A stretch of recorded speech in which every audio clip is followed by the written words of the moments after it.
दोस्तों, ये जो हमारे सामने क्वेश्चन लिखा हुआ है यूपी बोर्ड में 2011 में 16 में 19 में आया है।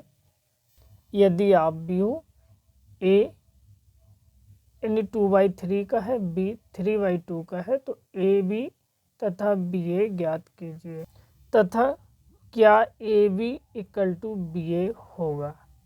तो इसमें हमें ये दिखाना है कि A B equal to B A है कि क्या है और ए बी बी ए पता करना है। तो हम ए इंटू बी ज्ञात करते हैं। हम ए मैट्रिक्स को लिख लेते हैं और बी मैट्रिक्स को लिख लेते हैं। इसका मल्टीप्लाई करना है। तो जैसा हम जानते हैं पहली मैट्रिक्स के पहली रो और दूसरी मैट्रिक्स का पहले कॉलम का गुणा होता है, इसलिए मैंने 1 का 4 से किया, 2 का 2 से किया, 5 का 1 से किया। अब इसी जो पहला कॉलम है इसको सेकंड रो से करेंगे, 3 का 4 से, 4 का 2 से, 6 का 1 से। मैंने करके यहाँ लिख लिया। अब मैं सेकंड कॉलम उठाऊंगा और पहली रो से गुणा करेंगे, फिर सेकंड रो से, यानी कि 0 का 1 के साथ, 2 का 1 के साथ, 5 का 5 के साथ और 3 का 0 के साथ, 4 का 1 के साथ, 6 का 5 के साथ मैंने किया, यहाँ लिख लिया। अब मैं इनको सॉल्व कर ले रहा हूँ, यहाँ लिख ले रहा हूँ। अब मैं इनको सॉल्व करके मैंने यहाँ लिख लिया, यानी ए बी मैट्रिक्स मुझे ए मिल गई। अब सिमिलरली मैं बी ए निकालता हूँ। बी ए यानी कि बी मैट्रिक्स पहले लिख ले रहा हूँ, ए मैट्रिक्स बाद में लिख ले रहा हूँ। जैसा हम जानते हैं कि पहली मैट्रिक्स की पहली रो और दूसरी मैट्रिक्स के पहले कॉलम से गुणा होता है। तो 4 का 1 के साथ करेंगे, 4 इंटू 1 और 0 का 3 के साथ 0 इंटू 3। अब 2 का 1 के साथ करेंगे, 2 इंटू 1 और 1 का 3 के साथ किया, 1 इंटू 3। तीसरी रो में करते हैं 1 का 1 के साथ और 5 का 3 के साथ।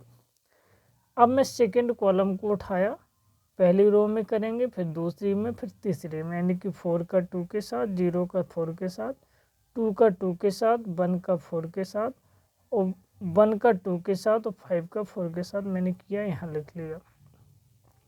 अब मैं थर्ड कॉलम को उठा रहा हूँ। पहले पहली रो में करेंगे, फिर सेकंड रो में, फिर थर्ड रो में, यानी 4 का 5 के साथ और 0 का 6 के साथ, 2 का 5 के साथ और 1 का 6 के साथ और 1 का 5 के साथ और 5 का 6 के साथ। अब मैंने इनका गुणा कर लिया और यहाँ लिख लिया। अब मैंने इन्हें गुणा करके यहाँ सॉल्व किया, तो फिर ये देखा मैंने कि ए जो वाली ए बी मैट्रिक्स है, ए बी जो गुणा निकला वो बी ए, क्या ये इसके बराबर है? ए 2/2 की मैट्रिक्स है, ए 3/3 की, तो ये दोनों बराबर नहीं है। सिमिलरली एक सवाल है कि ए मैट्रिक्स दिया है 2/2 के, तो सिद्ध कीजिए कि ए की power Q equal to 4a। अब मैं क्या कर रहा हूँ, ए मैट्रिक्स ए का ए में गुणा कर ले रहा हूँ, तो ए स्क्वायर मिलेगी, यानी मैट्रिक्स ए लिख लिए, दूसरी मैट्रिक्स ए लिख लिए। हम जानते हैं कि पहली रो का पहले कॉलम में गुणा होता है, पहली रो का यानी पहली मैट्रिक्स की पहली रो, दूसरी मैट्रिक्स का पहला कॉलम, तो मैं गुणा कर ले रहा हूँ। अब इसी प्रकार मैं दूसरे कॉलम का पहली रो में और दूसरी रो में गुणा कर ले रहा हूँ।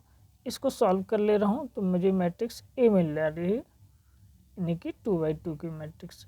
अब मुझे निकालना क्या है, ए क्यू, तो ए का ए स्क्वायर में ए का गुणा कर ले रहा हूँ। ए स्क्वायर क्या निकला, 2 - 2 - 2 2, और ए मैट्रिक्स क्या है, 1 - 1 - 1 1। इनका मैं गुणा कर ले रहा हूँ, ए स्क्वायर इंटू ए, यानी ए स्क्वायर इंटू ए क्यू मिलेगा।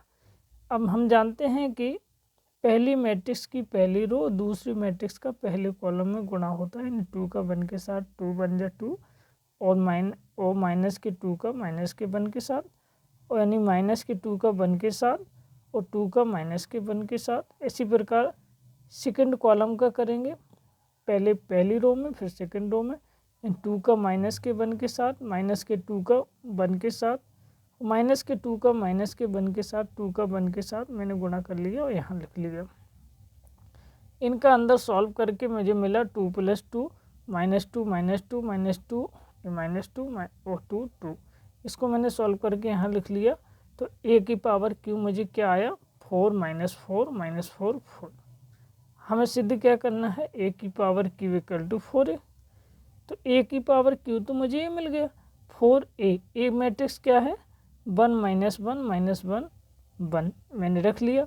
अब मैंने इसको गुणा किया, अंदर 4 का अंदर गुणा किया, देखो ये दोनों मैट्रिक्स बराबर हो गई, तो ए क्यू बराबर 4A, यही मुझे सिद्ध करना था। Thank you.